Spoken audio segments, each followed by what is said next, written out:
Bom, gente, de volta com o nosso Alamanda Revista e como eu falei, né, antes do bloco, que hoje eu receberia aqui o doutor Adriano, que é médico psiquiatra, e ele já realiza atendimentos em adultos e crianças e adolescentes. E ele é graduado em medicina pela Universidade Federal do Paraná, residência médica em psiquiatria da infância e adolescência pela Universidade Federal de São Paulo, título de especialista em psiquiatria pela Associação Brasileira de Psiquiatria.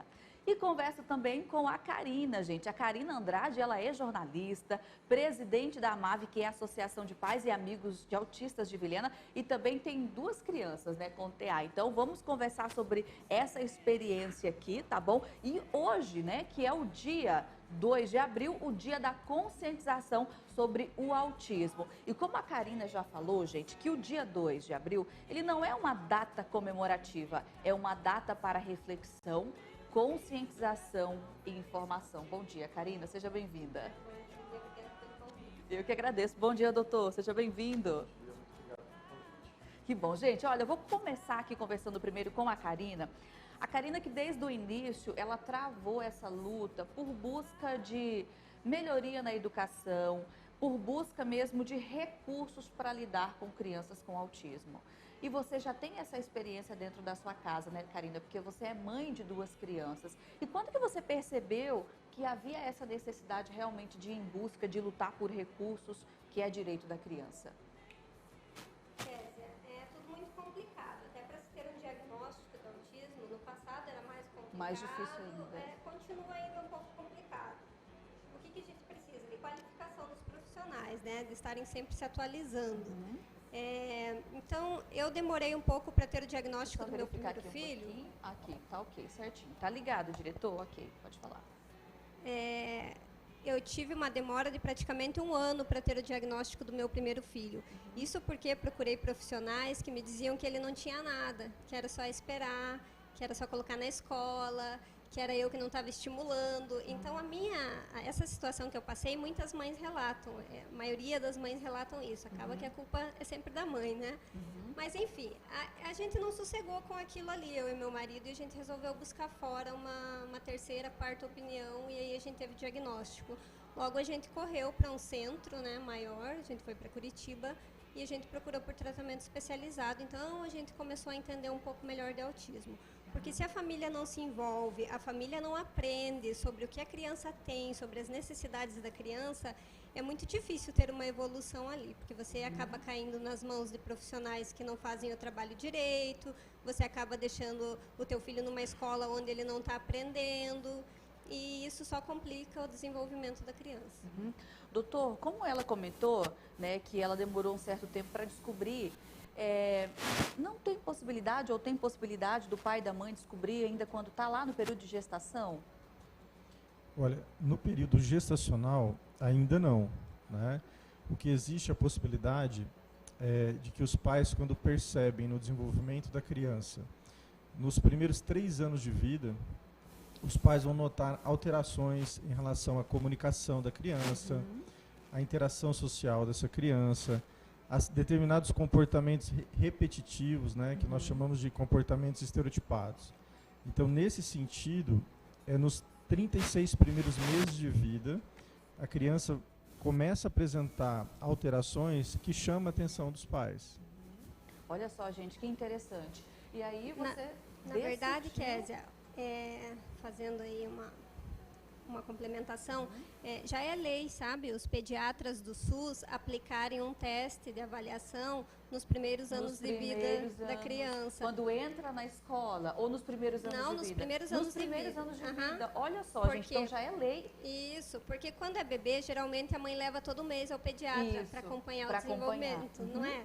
E aí já existe essa lei que obriga os pediatras a realizar esse teste, são 23 questões lá, se não me engano, ele só vai marcando sim ou não para ver se a criança tem risco de autismo ou não. Porque se for identificado nesses primeiros 30 meses aí de vida da criança, e essa criança tiver um diagnóstico precoce, as chances de evolução dela são muito grandes, é 100%. Karina, e funciona? Tem médicos, assim, psiquiatras que fazem esse tratamento no início? pediatras, olha, aqui em Vilhena eu ainda não tive conhecimento. Quando eu pergunto para as mães, assim, nenhuma delas me confirmou que foi feito essa avaliação com os filhos. Agora vamos partir para a escola, quando começa aí a estudar dentro da educação. É necessário essa preparação dos profissionais para lidar com essas crianças. E hoje em dia essa é a dificuldade que eles enfrentam, que os professores enfrentam, porque também não tem essa preparação, essa qualificação, que a família enfrenta porque não se depara com profissionais para lidar. Então todo mundo enfrenta essa dificuldade, que é um problema muito sério hoje em dia. Exato. Não é culpa de um ou culpa de outro. Na verdade, é uma bola aí de neve, né? Então, é assim. Acaba que muitas crianças têm o diagnóstico só depois que entram na escola, com 5 anos. 5 anos é muito tarde. Quando a gente fala em autismo, a gente está falando ali de um tratamento começar com 1 ano e meio, 2 anos. Isso é um tratamento precoce. Com 5 anos já se perdeu muito dessa criança. Claro que ainda vai ganhar alguma coisa, mas assim, aquela possibilidade de uma evolução 100% já fica muito mais difícil. Então, quando eles entram na escola, as professoras conseguem perceber que essas crianças são diferentes das outras, porque aí, comparado às outras, fica mais fácil identificar. Muitas mães, às vezes é o primeiro filho, no meu caso, acaba achando que é o jeito da criança, a personalidade e tal. Mas, enfim, o que acontece? Essas professoras encaminham para avaliação e dessa avaliação, né, com uma consulta com um especialista, vem aí o diagnóstico ou não. O que acontece dentro das escolas? Elas têm, sim, muita dificuldade. Já é garantido por lei um professor de apoio especializado, né? Isso quer dizer que seria um professor de apoio que tem um conhecimento na área para poder ajudar. E porque essas crianças são capazes de aprender, elas só aprendem de um jeito diferente às vezes, elas precisam de um pouco mais de atenção, mas elas são capazes sim de acompanhar o currículo escolar. Às vezes precisa se adaptar esse currículo, mas também está na lei, é direito delas. Só que na maioria das escolas isso não acontece. E eu falo aqui de escolas públicas e particulares. Muitas escolas particulares acabam não adaptando o currículo. Eu sei de pessoas aí que têm 16, que estão 7ª, 8ª série e estão analfabetos ainda. Então, assim, não é o autismo que limita essas pessoas, não. O que limita são os profissionais, o meio que ele está vivendo, porque esses profissionais não estão qualificados para conseguir ensinar. E olha só, gente, dados oficiais mais recentes dos Estados Unidos apontam um caso de autismo a cada 59 crianças nascidas. Olha, em Vilhena, que é a nossa realidade, né? A estimativa é de 1.600 casos e a maioria sem tratamento ou com acesso à intervenção inadequada. A falta de informação, de entendimento tem causado um impacto com graves consequências na vida desses indivíduos e seus familiares. E em prol de procedimentos limitados, a falta de profissionais especializados e a pouca informação sobre as intervenções com eficácia coordena o desenvolvimento e o futuro dessas crianças e seus familiares. E olha, aqui fala também, gente, que na rede municipal de ensino, nós temos uma média, segundo a diretora de Educação Especial, nós temos uma média 67 crianças com laudo, mas esse número torna-se muito maior quando somando as escolas particulares da rede estadual e ainda os que ainda não receberam um diagnóstico e os que nunca tiveram a possibilidade de tê-lo. Ou seja, é possível que tenha crianças que nem sabem, a família nem sabe que tem. Muitos, né? Acho que é muitos, porque assim, eu vou fazer uma correção, tá? Saiu esse mês aí os dados e agora é 1 para 54, os novos dados. Então, isso já aumenta também o número que seria que, se a gente tem uma média aí de 1.600, já vai pular lá para uns 2.000. Eu não fiz esse cálculo ainda. Olha só, gente. O que mais você perguntou? Então, muita gente... Então, hoje em dia tem muitas crianças que não sabem que tem. Ou seja, a família nem sabe que tem esse... Porque às vezes os sinais são tão sutis e, como eu te falei, às vezes é primeiro filho ou a mãe não está atenta e acaba passando despercebido. Na escola é mais fácil a professora identificar, mas muitas vezes não identifica também. Passa por, esse aí não aprende, esse aí é hiperativo, né? Esse é desse jeito mesmo, ele é briguento, ele é violento. e acabam passando sim sem diagnóstico. Aqui com certeza, porque esse número aí que a secretária de Educação Especial passou também já deve ter subido. A última vez que eu falei com ela já eram em torno de 100 crianças, né, na rede municipal com laudo. E aí as que não estão indo na escola, as que não têm laudo, né? Então acaba que é um número maior, mas assim não chega nem perto do número que deve ter na cidade. Como não temos nenhum estudo, nenhuma pesquisa nesse sentido, né? Fica muito difícil de saber. Doutor, qual que é a diferença? Quando você que tem já experiência na área de lidar com crianças, né, com adultos e adolescentes, qual que é a diferença que você percebe de uma criança que começa o tratamento desde o início e de um adolescente, vamos supor, passou a infância inteira sem esse tratamento e ele começa esse tratamento a partir da adolescência em diante? Qual que é a diferença de um para o outro que você percebe aí na sua experiência? Essa pergunta ela é extremamente importante, né? Quando os pais notam uma alteração no comportamento da criança, seja relacionada à capacidade da criança se comunicar, dela interagir, né? E determinado comportamento com hiperfoco, ela é muito repetitiva, ela estabelece uma rotina fixa no dia a dia dela. A importância de se fazer o tratamento precoce, a intervenção precoce, é porque essa criança, num período de 0 a 5 anos, né, principalmente nos 3 primeiros anos de vida, ela está numa fase do desenvolvimento neuropsicomotor extremamente acelerado. Então, é como se, nesse período precoce da intervenção, a intervenção vai colocar a criança numa funcionalidade dentro do que nós chamamos, né, que são as crianças típicas. As crianças do espectro autista, do espectro do autismo, elas variam em termos de gravidade, de sintomas, de prejuízos, e também existe uma possibilidade da criança com intervenção precoce, ela entra numa espécie de cura dos sintomas. É possível isso. E isso demanda o tratamento de uma equipe multidisciplinar, formada por médicos, né, por médicos psiquiatras que têm especialidade em infância e adolescência, médicos neurologistas, e além de psicólogos especializados, terapeutas ocupacionais, fonoaudiólogos, fisioterapeutas. Então essa equipe ela tem um objetivo de tornar essa intervenção específica para a necessidade de cada criança. Olha só, gente. Doutor, eu estava pensando aqui comigo, uma criança que desde o início, né, começa a ter essa dificuldade de aprendizado na escola, de certa forma ela percebe que tem algo diferente das outras crianças. É possível que essa criança sofra bullying na escola, porque de certa forma ela tem alguns comportamentos que é diferente das outras. E isso pode desenvolver um problema psicológico, uma depressão, ou não sei, eu simplesmente sentir vontade de não ir mais para a escola, porque a criança, ela percebe que uma criança ou outra brinca com ela e dá risada da situação na escola. É possível isso?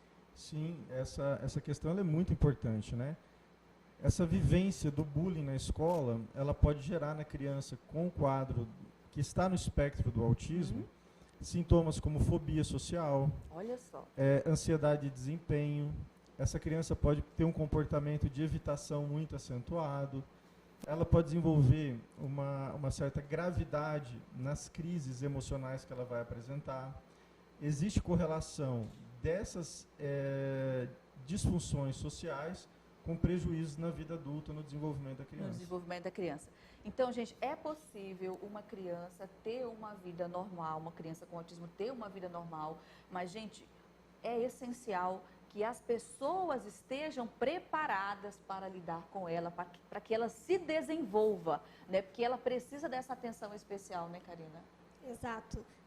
Nessa questão da depressão que você falou, o número de suicídios em adolescentes com autismo é 9 vezes maior, gente, do que em adolescentes típicos. Por quê? Porque eles têm o entendimento de que eles são diferentes e aí eles passam por tudo isso, né? Então acaba que é um número bem alto. É uma situação bem grave que nós temos, né? Eu sempre falo assim, o autismo ele não é difícil, né? Ai, nossa, como é que você... 2 filhos com autismo. O autismo não é difícil, né? É fácil lidar com ele, com os meus filhos, apesar das limitações deles, mas assim, o difícil é lidar com a sociedade, porque a gente tem que preparar toda a sociedade para entender eles, porque sem isso eles não vão evoluir. E olha, existem abordagens linhas terapêuticas para tratar o autismo. Então, de fato, isso existe, né, doutor? E como funciona? Existe, isso é muito importante. Quando se pensa nas intervenções em relação ao autismo, nós temos que levar em consideração todo o desenvolvimento humano, né? E aí o campo da psicologia, com as linhas na psicologia, o campo da fisioterapia, da fono, da terapia ocupacional, da própria intervenção do médico em relação a problemas que vão decorrer do autismo ou complicações. A questão que se começa a colocar é que nós temos que entender as terapias como instrumentos de intervenção. E para isso é preciso fazer um diagnóstico situacional da criança, entendendo quais são as funções que essa criança precisa desenvolver em cada etapa da vida. Quando eu digo em cada etapa da vida, a gente está dizendo, por exemplo, a cada 3 meses de intervenção.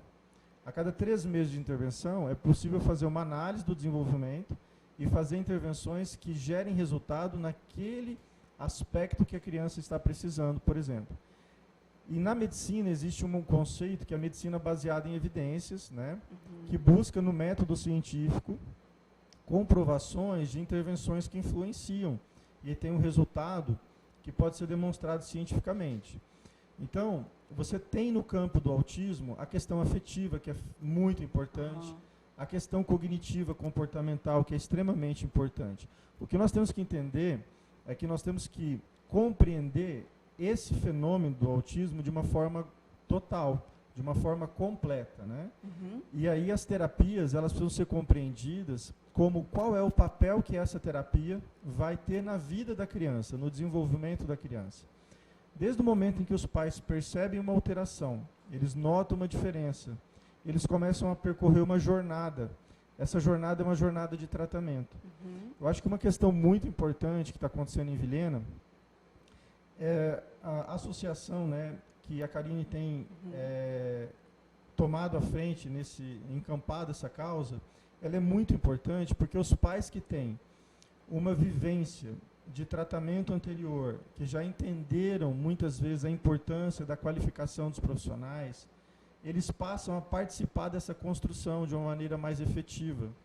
E aí a gente tem que entender que o conflito que aparentemente possa surgir, ele é um conflito muito positivo. Por quê?